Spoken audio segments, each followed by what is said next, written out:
বিশ্বকর্মা পুজো উপলক্ষে বৃহস্পতিবার বিকেলে পূর্ব বর্ধমান জেলার কাটোয়া 1 নম্বর ব্লক প্রশাসন ও পঞ্চায়েত সমিতির উদ্যোগে এবং ভিআরপি কর্মীদের সহযোগিতায় একটি সচেতনতামূলক নাটক অনুষ্ঠিত হল কাটোয়া 1 নম্বর ব্লকের বিডিও অফিসে।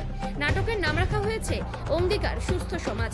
উপস্থিত ছিলেন কাটোয়া 1 ব্লকের BDO Indrajit Marik, joint BDO Debashis Gayen সহ অন্যান্যরা। অনুষ্ঠান দেখতে হাজির হয়েছিল বিডিও অফিসে আসা মানুষজন। ভিআরপি কর্মীদের পক্ষ থেকে নাটকের মাধ্যমে সচেতনতা বার্তা দেওয়া হয় প্লাস্টিক ব্যবহার বন্ধ ও ডেঙ্গু প্রতিরোধের বিষয়ে।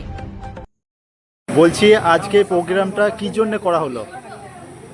আমরা আমাদের যে কাজগুলো রয়েছে সেই কাজগুলো দিয়ে আমরা প্রতিদিন মানুষের দরজায় দরজায় আমরা যাচ্ছি, যাতে আমাদের যে কাজ vector borne disease control programme পতঙ্গবাহিত রোগ নিরাময়ের জন্যে মানুষকে মূলত সচেতন করাই আমাদের মুখ্যত উদ্দেশ্য। সেই উদ্দেশ্যকে সাধন করবার জন্যে আমরা একটি নাটক নির্মাণ করেছি, নাটক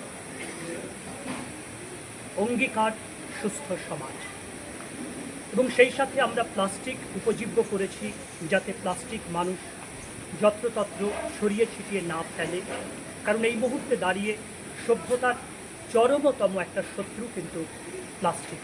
তাই প্লাস্টিক থেকে ব্যবহার থেকে আমাদের কিন্তু বিরত থাকতে হবে, বিশেষ করে সিঙ্গেল ইউজ প্লাস্টিক। এগুলোই আমরা নাটকের মধ্যে স্থান দিয়েছি।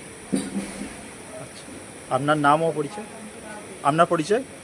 আমার পরিচয়, আমি কাটোয়া 1 নম্বর ব্লকের অন্তর্গত সুখপুর গ্রাম পঞ্চায়েতের ভিবিডিসি সুপারভাইজার, এবং আমার সঙ্গে রয়েছেন আমাদের প্রত্যেকটি জিপির যে 9টি জিপি রয়েছে, প্রত্যেকটি জিপির ডেডিকেটেড সুপারভাইজার রয়েছেন, ভিএসটি রয়েছেন, ভিসিটি রয়েছেন, এবং ব্লকের শ্রদ্ধেয় যারা স্টাফ রয়েছেন, এবং সর্বোপরি আমাদের সম্মাননীয় সমষ্টি উন্নয়ন আধিকারিক মহাশয় এবং আমাদের সকলের প্রিয় শ্রদ্ধাভাজন যুগ্ম সমষ্টি উন্নয়ন আধিকারিক মহাশয় এবং অন্যান্য অফিসার্স বৃন্দ, কাটোয়া 1 নম্বর পঞ্চায়েত সমিতি, সকলেই কিন্তু আমাদের এই নাটক করবার জন্য সহযোগিতা করছে।